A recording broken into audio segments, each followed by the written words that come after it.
अंदर कहाँ घुसी चली जा रही तू खरामा खरामा? जी मैं साहब जी के लिए क्या जी मैं साहब जी? साहब जी को कोई बैंक का कैशियर समझा हुआ है क्या? हाथ बढ़ाया माल ले लिया? नहीं साहब, मैं साहब जी के लिए। बावड़ी, तेरे जैसी चालाक छोरियों को अच्छी तरह जानू हूँ मैं। साहब जी से जितना पैसा ऐंठना था ऐंठ लिया तने, समझी? नहीं साहब। तो बंद कर अपनी बकवास। थारे हुस्न का जादू नहीं चलने वाला हमारे साहब जी पर। चल भाग यहाँ से, हट, चल फुट। अरे जाती है कि नहीं?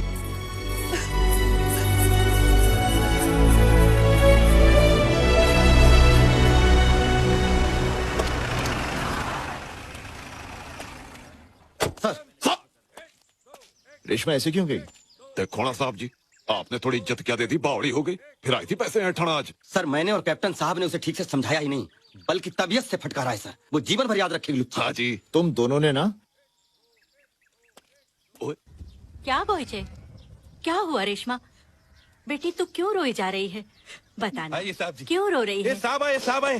ये देखो साहब आए। आइए साहब जी आइए। रेशमा आना। साहब ये आप। हमारी बीवी है। वो रेशमा जब से आई है रोए जा रही है।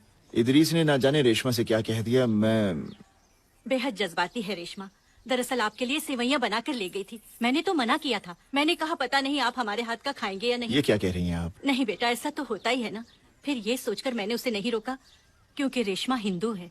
इसका असली नाम रश्मि है। इसके वालिद मदरसे में पढ़ाते थे। हाँ साहब जी, रेशमा के घर वाले हमारे पड़ोसी थे। हम लोगों में भाइयों जैसा रिश्ता हो गया था। लेकिन फिर एक दिन दहशतगर्दों ने कहर ढा दिया। उन्होंने इसके माँ बाप को मार डाला। कौन करता इसकी देखभाल? बस तभी से रेशमा को हमने अपनी बेटी बना लिया।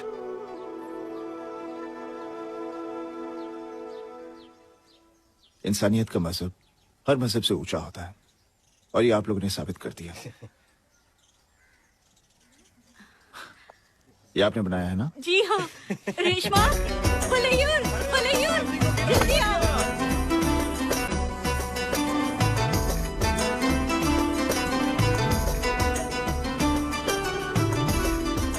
आपकी वजह से हमारी पढ़ाई में वापसी हुई है, इसलिए सेवैयां बनाई थी। थैंक यू बोलने के लिए। थोड़ा मीठा ज्यादा है सेवैयां में। इस तरह मेरा रेशमा और उसके परिवार के साथ एक रिश्ता सा बन गया है। एक दिन मैं अपनी यूनिट के साथ चीता पे साहब जी। कि रेशमा आई। वो मेरे लिए एक भुट्टा लाई थी।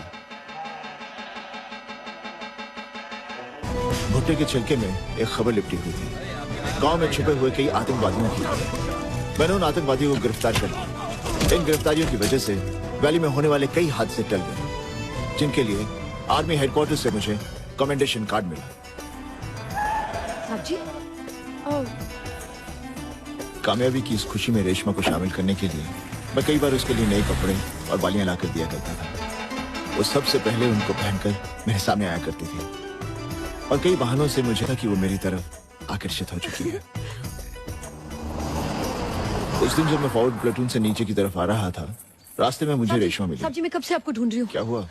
आज दरगाह में कुछ लोगों को बातें करते हुए सुना कि उस पार से कुछ लोग ऊपर वाले रास्ते से आ रहे हैं, उस पहाड़ी से। चलिए मैं आपको दिखाती हूँ।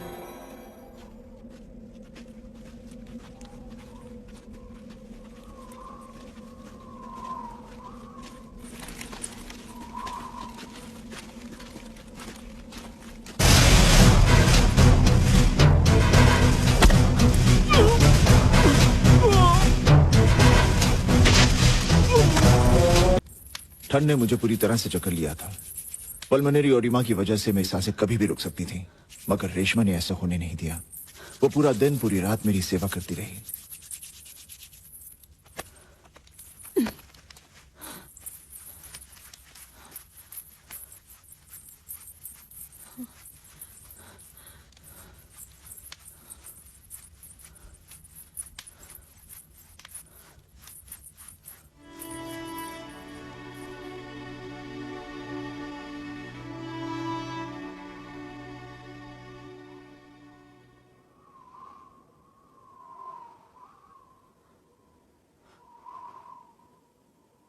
रेशमा, रेशमा।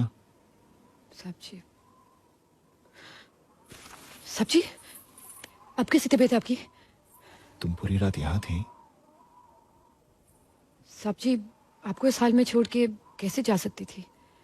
तुम्हारे घर वाले फिक्र कर रहे होंगे। गांव में बदनामी भी हो सकती है। मेरी बदनामी आपकी जान से बढ़कर नहीं है साहब जी। उसकी ये बात सुनकर मेरा दिल धड़क उठा। मैं ये तो जानता था कि वो मुझे प्यार करती है, लेकिन अब मैं भी उसकी तरफ बढ़ने लगा था। मगर मेरे पांव में बंदी कर्तव्य की बेड़ियों ने मुझे रोक दिया। मैं एक जासूस था और वो मेरे लिए सिर्फ नेटवर्क का एक हिस्सा थी। एक दिन मेजर त्यागी के नेटवर्क का एक आदमी मुहाजिर करीमुद्दीन बॉर्डर के उस पार से मेरे पास आया। क्या कर्नल हिदायतुल्लाह के ऑफिस से अब हमें खबर नहीं मिलेगी? कर्नल का मुलाजिम कासिम जो हमें यह खबर दिया करता था, उसका तबादला हो गया है। तो क्या हुआ? उसकी जगह कोई और आदमी आया होगा, वो तुम्हें खबर दे सकता है। नहीं साहब, कासिम मुझे यह खबर रुपयों की लालच में नहीं दिया करता था, बल्कि उसे भी मेरी तरह पाकिस्तान से नफरत है। क्योंकि मेरी तरह उसे भी पाकिस्तानी मुहाजिर कहा करते हैं। मुहाजिर। पार्टीशन के बाद हम मुसलमान हिंदुस्तान छोड़कर अपने लिए एक अलग मुल्क की हसरत लिए पाकिस्तान आ पहुंचे। लेकिन हमें क्या पता था कि पाकिस्तान के लोग हमें हिकारत की नजर से देखेंगे। दफनाने के लिए 2 गज जमीन नहीं देंगे ये लोग हमारे लोगों को। मुहाजिर। करीमुद्दीन, मुझे तुमसे बहुत हमदर्दी है। इदरीस, शुक्रिया। चीयर्स। जी।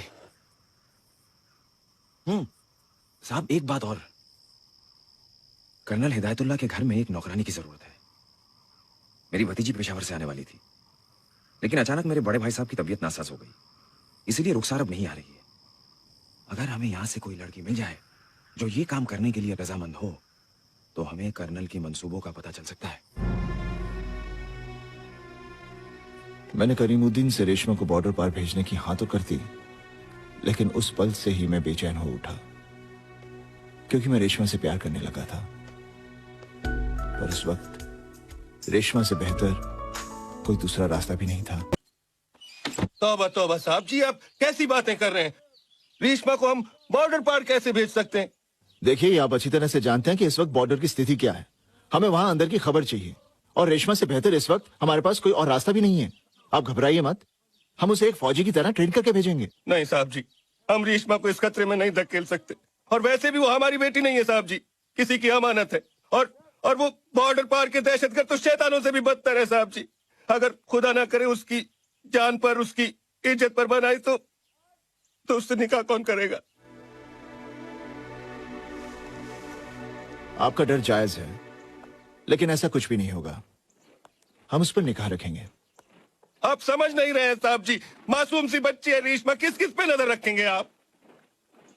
आपका काम हो जाएगा, आपके मुल्क का काम हो जाएगा, लेकिन साहब जी हम बर्बाद हो जाएंगे अगर किसी ने रेशमा की आबरू।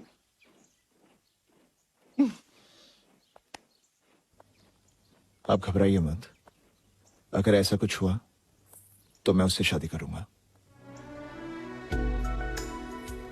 आप बहुत अच्छे आदमी हैं, आपके बहुत एहसान है हम पर, लेकिन फिर भी हम रेशमा को जीते जी खाई में नहीं धकेल सकते।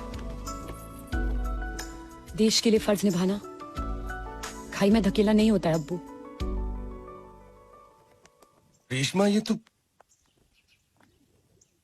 क्या कह रही है? बॉर्डर पार जाने का मतलब समझती है? अब्बू, जब साहब जी हमारे लिए इतना कुछ कर सकते हैं, तो क्या हम उनके लिए इतना भी नहीं कर सकते? लेकिन बेटी। अब्बू, साहब जी, मैं जाने के लिए तैयार हूं। आप हमारी ट्रेनिंग शुरू करवा दीजिए।